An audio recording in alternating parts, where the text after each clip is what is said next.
Kafelerinize götürün gəlin. Bugün də şəfqətin nə olmadığı haqqında söhbət edək. Mən Sevinç, bu videonu Stanford Üniversitetinin beynəlxalq sertifikatlı CCT Compassion Cultivation Training, yəni şəfqət yetişdirmə təlimçisi olaraq 6 ildir ömrünü şəfqət mövzusuna həsr eləmiş biri olaraq və 100-ə yaxın insana şəfqətlə bağlı müxtəlif mövzuları və praktikaları öyrətmiş biri olaraq çəkirəm. Bu videoda bəhs eləyəcəyim miflərin bəziləri universal olaraq bütün dünyada şəfqətlə bağlı olan miflərdir. Bəziləri isə Azərbaycanda bu mövzunu tədris eləməyə başlayandan sonra sırf Azərbaycanda olduğunu gördüyüm miflərdir. Şəfqətlə bağlı mövzuları öyrətməyə başlamadan hər zaman şəfqət nə deyil üzərinə danışırıq. Çünki şəfqət çox ümumi işlək, generic bir söz olduğuna görə bu söz cəmiyyətdə də istifadə olunur və fərqli yanlış anlamalar və ya miflər ola bilir bu söz haqqında. Gəlin sizə şəfqətin qısa izahını verim, amma bu izahı ilk eşidəndə biraz qəribə, weird səslənir. Yalnız şəfqət nə deyildir üzərinə danışandan sonra şəfqətin komponentlərini öyrənəndən və real həyatda tətbiqi üsullarını, nümunələrini görəndən sonra bu izah anlam qazanmağa başlayır. Şəfqətin izahı bu şəkildə gedir. Əzabın varlığını görmək, əzabdan qaçmamaq, onunla qala bilmək, əzabı azaltmağa könüllü olmaq və onu azaltmaq üçün hərəkətə keçmək. Daha sonra bəhs edəcəyim 4 komponentin əslində daha adi sözlərlə ifadəsidir bu. Əzabın varlığını görmək. Burada əzab sözü Azərbaycan dilində böyük, nəhəng hadisələr üçün ölüm, cinayət kimi istifadə olunsa da, elmi ədəbiyyatlarda pain, suffering sözləri, əzab sözü, bütün, yəni ən xırda avtobus gözlüydüm, çox gec gəldi və əsəbləşdiyimdən tutmuş, çox sevdiyim bir insan xəstəxanadadır, komadadır. Bura qədər bütün əzablar, o iyerarxiya qururuq ki, kiçik əzablar var, böyük əzablar var. Bütün o iyerarxiyamızı əhatə eləyir. Əzabın varlığını görmək, əzabdan qaçmamaq, onunla qalmağa könüllü olmaq, onu azaltmağı istəmək və azaltmaq üçün hərəkətə keçmək. Bu 4 komponentdən ibarətdir şəfqət. Amma dediyim kimi ilk dəfə bunu eşidəndə o qədər anlamlı olmaya bilir, zamanla dəyişəcək bu. Gəlin indi şəfqətlə bağlı ən çox yayılmış, bütün dünyada olan bir neçə mifdən danışaq. Birincisi, şəfqət yazığı gəlməkdir. Yolda gedirsən, bir dilənçi görürsən və baxırsan ona yazığın gəlir. Bu şəfqətli olmaqdır. Yazığı gəlməyin özündə bir iyerarxiya var, yəni o insana baxanda sanki o daha aşağıdadır, mən ondan həyat səviyyəsi olaraq daha yuxarıdayam və mən ona yuxarıdan aşağı baxıram və yazığım gəlir ona. Poor you, ingiliscə belə ifadə olunur.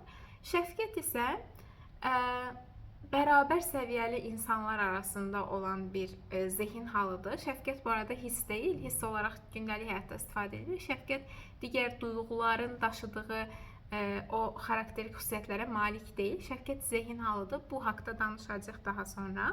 Şəfqət bərabər səviyyədə gördüyümüz insanlar arasında olan bir şeydir. Hətta şəfqətin ən çox istifadə olunan və ən çox sevdiyim praktikalarından biri ortaq insanlıq praktikasıdır. Ortaq insanlıq praktikası da bütün insanları eyni perspektivdən görməyə təşviq edən praktikalardır. Yəni şəfqətdə xüsusi olaraq yuxarıya doğru baxıb heyran olduğumuz və ya aşağıya doğru baxıb yazığımız gəldiyimiz insanlar olmur. Əksinə bütün insanları ortaq insanlıq perspektivindən görməyə çalışırıq. Ona görə şəfqət yazığı gəlmək deyil. İkincisi, şəfqət zəiflikdir, naiflikdir və ya türk dilində, ingilisində naivity, saf olmaq. Şəfqət sözü biraz, bunu əvvəl elə bilirdim sadəcə Azərbaycandadır, amma bütün dünyadadır. Emosional olmaq, belə duyğusallıq, türklərin belə vıcıq-vıcıq dediyi, o halla qarışdırılır. Şəfqətli olmağın izahına geri qayıtsaq, əzabı görə bilmək, onunla qalma cəsarəti göstərmək, onu azaltmaq istəmək və buradan alternativləri görüb hərəkətə keçmək. Mən burada yalnız güc görə bilirəm. Çünki bizim əslində böyük problemlərimizin bir çoxu əzablardan uzun müddət qaçmağımızdan yaranır, yaxud da onu azaltmaq üçün fərqli alternativləri görə bilməməyimizdən yaranır. Bu baxımdan şəfqətli insanlar mənim də həyatımda tanıdığım müəllimlərim, şəfqətli insan dediyim insanlar əslində o zəif, belə emosional, duyğusal, bütün gün ağlayan o insanlar deyil. Yəni bunlar da şəfqətə daxildir, amma burada bitmir. Əzabı görəndə, əzabla qalanda ağlamaq olar, amma orada bitmir. Orada yatağımıza girib başımıza örtüyü çəkib qalmırıq. Çünki şəfqətin davamı action hissəsi var, hərəkətə keçmək hissəsi var və şəfqəti güclü eləyən şey də məncə budur. Üçüncüsü, bu xüsusilə özünə şəfqətlə bağlı miflərdən biridir. Özünə şəfqətli olmaq egoistlikdir. Türkcə bencillikdir. Yəni davamlı olaraq özümü düşünsəm, bəs övladlarım var, bəs işim var, bəs həyat yoldaşım var və s. Bu mifin qırılması məncə belə bir yerdə baş verir. Özümə qayğı göstərməyəndə, özüm yaxşı olmayanda, yəni bu bədən, bu zehin yaxşı hiss eləməyəndə başqa heç kimə bir faydam dəymir. Bunu anlayanda həqiqətən də bu mif tamamilə qırılır.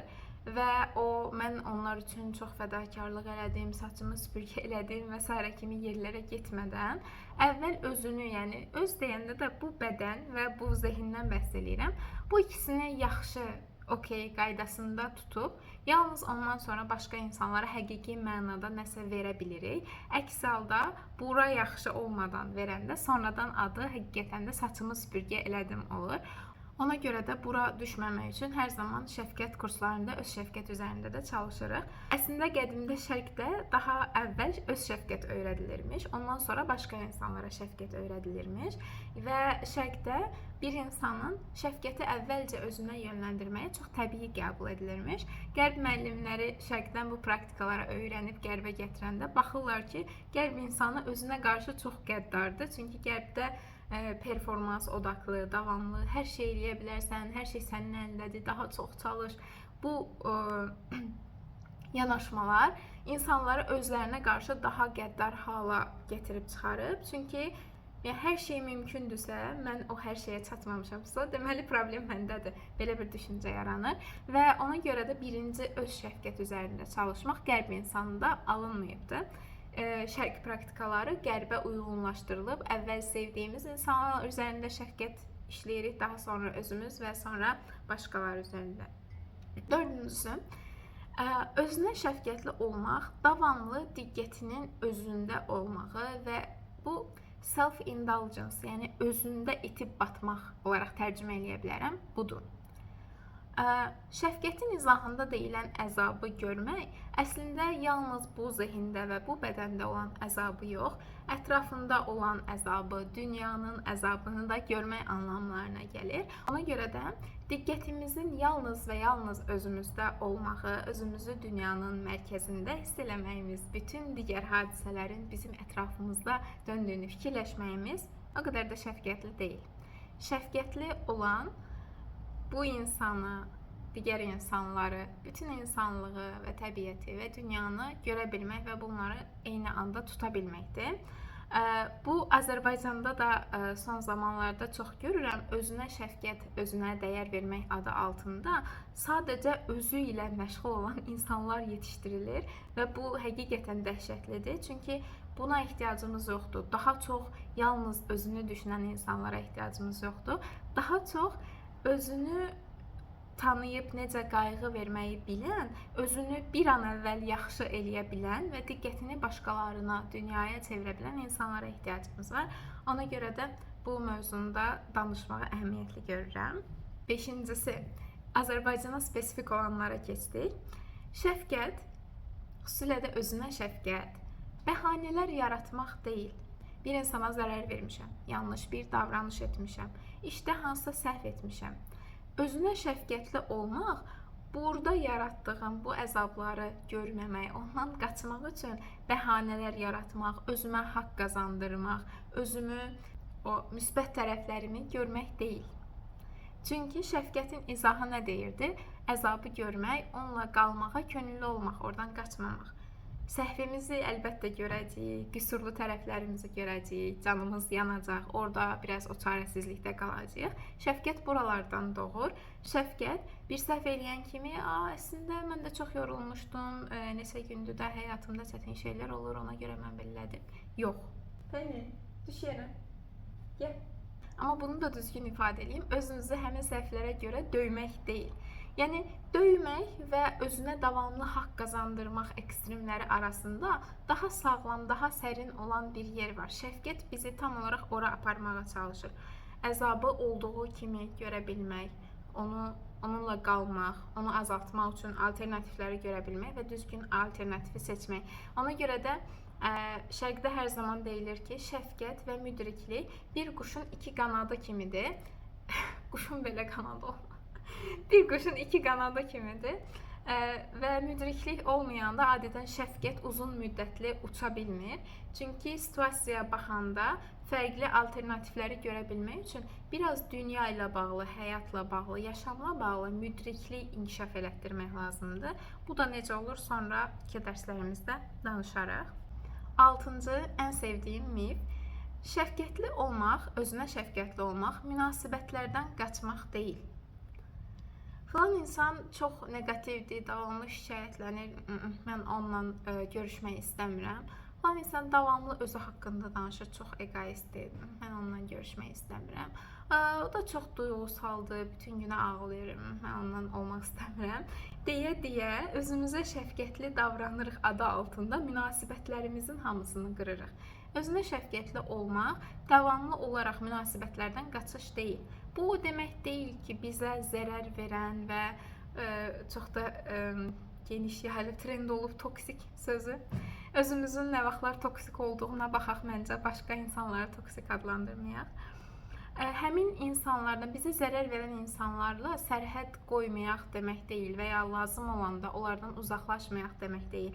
Sadəcə hər insanı bu şəkildə özümüzə şəfqət adı altında uzaqlaşdırıb o münasibətlərin çətinliyindən qaçmayaq. Çünki insan münasibətlərdə yaralanır, insan münasibətlərdə sağalır.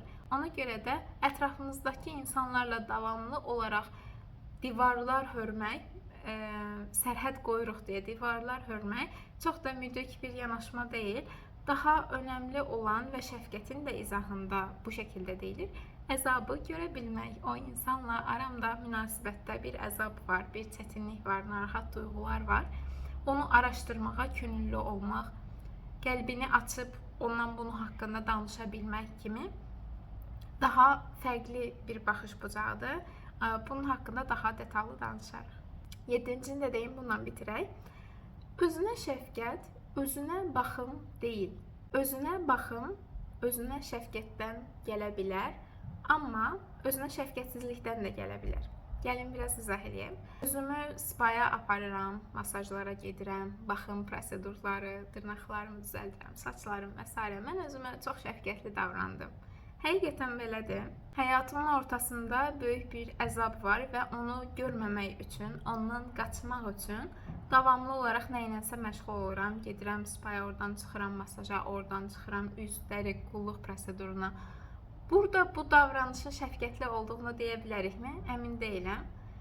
Çünki şəfqət əzab olanda əzaba baxmağı gərəkdirir. Amma bədənimə qulluq eləmək istəyirəm, bədənimə yaxşı baxmaq istəyirəm, sağlam yaşlanmaq istəyirəm. Bu, mənə əmanət edilmiş bu bədənə əlimdən gəldiyi qədər qayğı göstərmək istəyirəm və özümü masaja aparıram, spaya aparıram. Bu, öz şəfqətlidirmi? Yenə üzərində düşünə bilərik. Demək istədiyim, vurğulamaq istədiyim, spa masaj pisdir deyil. Öz şəfqətin sadəcə bunlar olduğunu düşünmək bir mifdir. Şəfqət ümumilikdə bir zehin halıdır, state of mind. Zehin halı nə deməkdir? Bir zehin halını yaratmaq üçün müxtəlif komponentlər, yəni kognitiv, emosional, motivasional, intentional, niyyətlə bağlı müxtəlif komponentlər bir araya gələndə müxtəlif zehin halları yaranır. Şəfqət bunlardan biridir. Ona görə də şəfqət kompleks fenomena, yəni kompleks bir fenomendir. Öz daxilində çox şey ehtiva edən bir şeydir. Şəfqət hansısa bir duyğu deyil. Duyğular bədənimizin ətraf mühitlə təmasından, daha doğrusu duyğu orqanlarımızın ətraf mühitlə, yaşananlarla təmasından əvvəlcə bədənimizdə yaranan fiziki simptomlar olaraq ən sadə dildə deyə bilərəm. Yəni telefonuma baxıram, kimsə gəlir, dartır, alır əlimdən, həmin anda qəzəb başlayır bədəndə. Şəfqət isə bu şəkildə deyil. Yəni yoldan keçəndə bir dilənçiyə baxanda təbii olaraq zehnində şəfqət yaranmır. Şəfqət adətən üzərində çalışılması, əmək verilməsi və o zehin halını qurmaq üçün müxtəlif komponentləri öyrənib, praktika eləyib, ondan sonra inkişaf elətdirən bir bacarıqdır. Şəfqəti daha çox bacarıqla ifadə eləmək uyğun olar. Ümid edirəm ki, maraqlı bir video oldu. Rəylərinizi gözləyirəm və növbəti videolarda da şəfqətlə bağlı digər mövzularda danışmağa davam edəcəyik. İzlədiyiniz üçün təşəkkürlər.